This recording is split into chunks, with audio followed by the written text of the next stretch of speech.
Back in the early 7th century AD, Nubia and the Byzantine Empire were on pretty good terms. But in 619 AD, everything shifted. That year, the Persians, led by King Chosroes, took over Byzantine-controlled Egypt for 9 years until the Byzantines kicked them out. Interestingly, the Nubians even sent the Persian invaders a gift, a giraffe. At the same time, a new player showed up, the Arabs. With the rise of Islam, the Arabs quickly became a serious military force. By December 639 AD, they marched into Egypt, putting an end to over 600 years of Roman rule. After taking Egypt, they didn't stop. They went west and south, sweeping through Byzantine-ruled Libya, Tunisia, and Algeria, and kept going until they reached Morocco.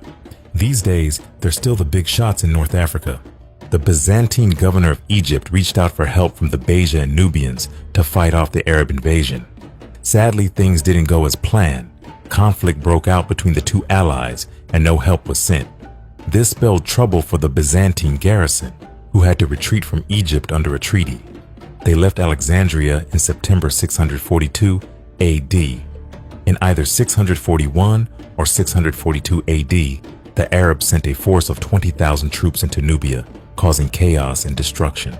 The Nubians quickly gathered a massive army of 100,000 and launched a fierce counterattack, inflicting such a significant loss on the Muslims that they had never experienced anything like it before. Eventually, the fighting ended without the Arabs making any real gains, and a peace treaty known as the Pact was signed. However, Zacharias, the king of Nobadia, decided to break the Pact and raided Upper Egypt, capturing Aswan and Philae. This provoked a second Arab campaign against Nubia in 652 AD, with 5,000 horsemen marching further south toward the Macarean capital of Old Dongola. They surrounded the walled city, pounding away with catapults, and in the process they ended up destroying the Church of the Stone Pavement. But not everything went smoothly. An Arab sheikh who took part in both invasions noted, "I've never seen a people as sharp in battle as the Nubians." He recounted how one Nubian asked a Muslim, "Where should I hit you with my arrows?" And if the Muslim nonchalantly replied, "In that spot," the Nubian would hit it every time. The Nubians loved to fight with arrows, and they rarely missed their targets.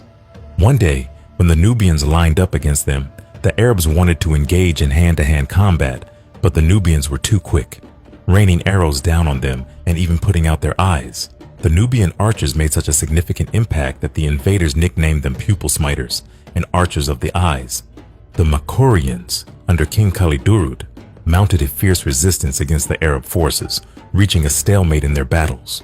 Eventually, another Ba-Qt peace treaty was established, which was extensively detailed by many Arab historians. They described it as an arrangement involving the exchange of goods of equal value.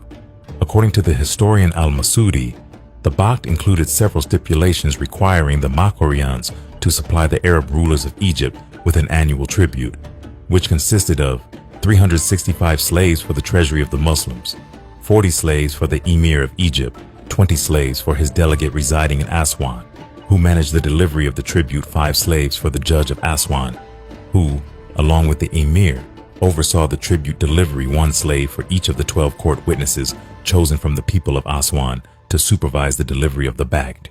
This highlighted a complex relationship characterized by both conflict and coexistence between the Nubians and the Arab invaders.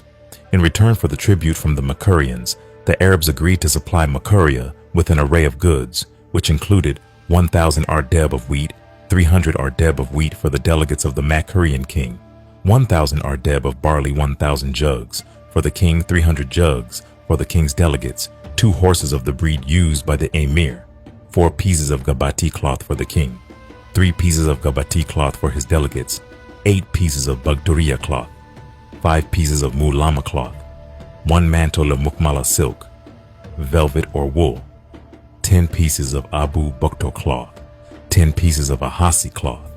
Additionally, the Baki stipulated freedom of travel for the Nubians in Arab-ruled Egypt and vice versa. However, it was important to note that actual settlement by either group in each other's territories was expressly forbidden, maintaining a delicate balance between cooperation and separation.